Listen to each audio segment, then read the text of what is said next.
I took a job as a fire lookout in the middle of the woods. I found a strange set of rules to follow. Part 4. Submitted by Squishy Cabbage. I'm fucking frozen. I know she's there. I can feel it. She's under my bed. What do I do? I think back to the rules. Was there anything about this?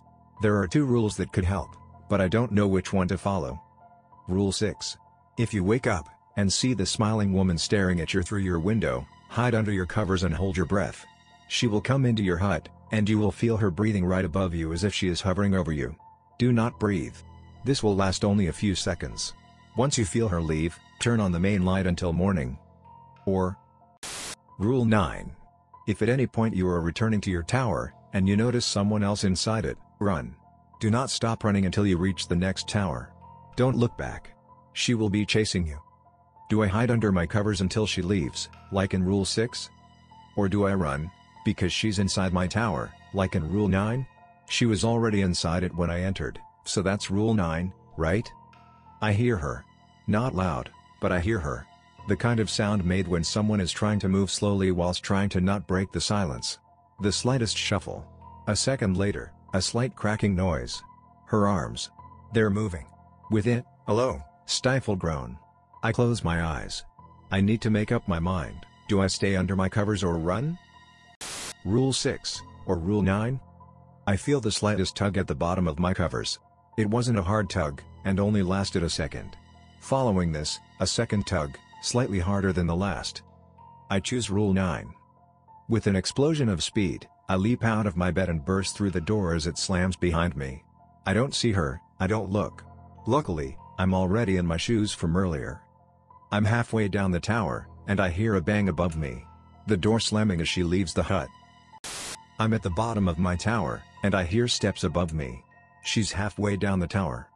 I'm running towards the path, and I hear the shuffle of dirt and grass behind me. She's at the bottom of my tower. I'm running towards the bunker, the noise behind me getting louder. She's catching up. She's on the path. I reach the bunker, and quickly open it. I swing onto the ladder, and shut the panel above me.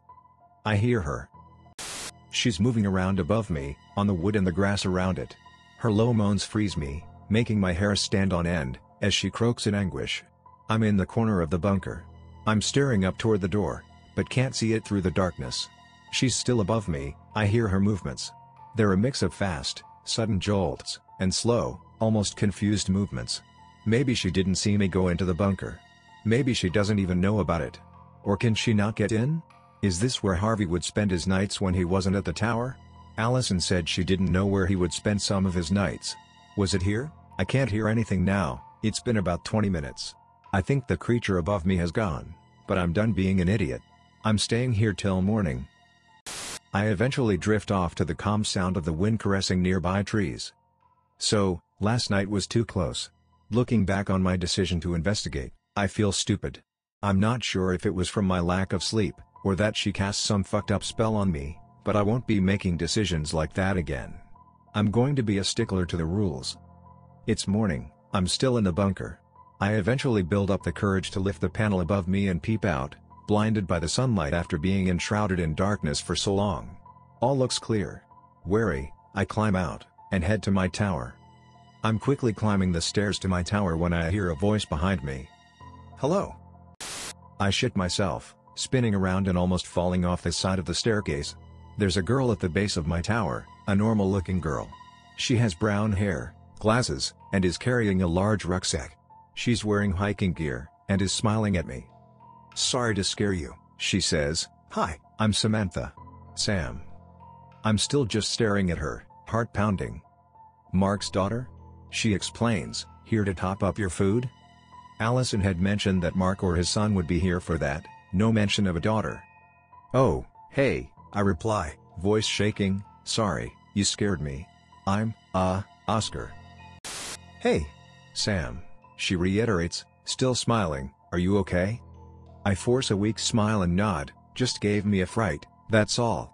I thought it was Mark or his son that tops this up. She laughs, it usually is.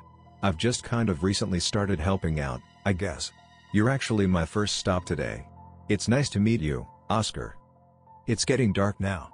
I'm feeling determined to find out what's happening in these woods. Don't get me wrong, I'm scared shitless. But I'm done making bad choices. As far as I know, I could be on my own. I don't know who to trust, Allison. Maybe? I'll need to see it. Just before heading to bed, I radio her to ask her something. Hey Allison, I say, does Mark have a daughter? Oscar, hey, Allison replies a minute later, I was about to radio you goodnight. I'm not too sure about that, I have only met his son. Why? Okay. I was just wondering. You okay, Oscar? Has something else happened? She asks. I'm fine, Allison. Good night. I'm still terrified, but I know what I need to do. These rules are my lifeline. They will keep me alive, so I need to follow them.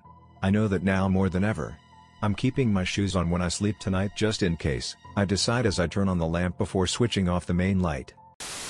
I've been lying in bed for about 30 minutes, when I heard it. The scratching again. Rule 7. If you hear any scratching at any point, either on your hut or by the outhouse, turn off all radios and hide under your covers until the scratching stops. The scratching is faint. It sounds like it's coming from somewhere on the staircase, if not down below by the outhouse. Immediately, I rush to my big radio and switch it off. I check my small radio is off, which it is. I swiftly move back to my bed, and get under the covers. The scratching continues. It gets louder. Each one is slow and long, mimicking the sound of nails against a wooden board. Each scratch is followed by around 10 seconds silence, then by another one that sounds closer than the last. Soon, the scratching feels as if it's right by me. Almost as if it's on the frame of my bed. I hold my breath and close my eyes. Not a rule, I'm just fucking terrified. The next scratch is longer than the rest. It's either on my bed frame, or the door of my hut. I don't know. I can't think straight, but I'm not going to move. The scratching has stopped now, for about 15 minutes. All I can hear is the rustling of the trees below, as the wind whips through them, creating an atmospheric whooshing sound right past my hut. I had already made the decision to stay under my covers for the remainder of the night, just in case, when I heard another sound. Faint footsteps. Each fast thud increases in volume, as I realized she was sprinting up the staircase. In my panic, I forget the rule. Instinctively, I jolt out of bed and run to my main light switch. I turn it on, and the running immediately stops. I am frozen. Standing by my light switch, waiting for something to happen, but nothing does. Trembling, I edge toward the list of rules which I kept beside my bed, pick it up, and check that I've done the right thing. Rule 5.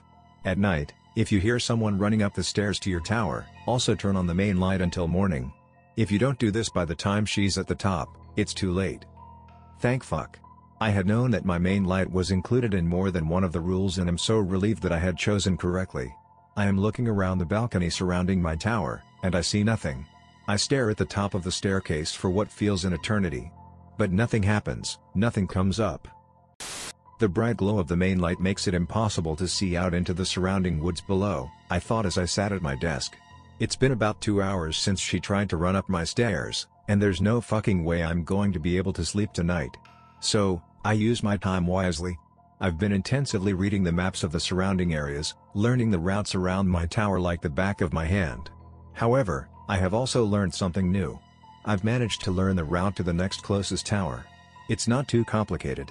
Whilst I still think I can trust Allison, I want to actually meet her. I want to see her for myself, and talk freely. Face to face, not hiding behind a radio. I've decided that tomorrow I'm going to go to Allison's tower.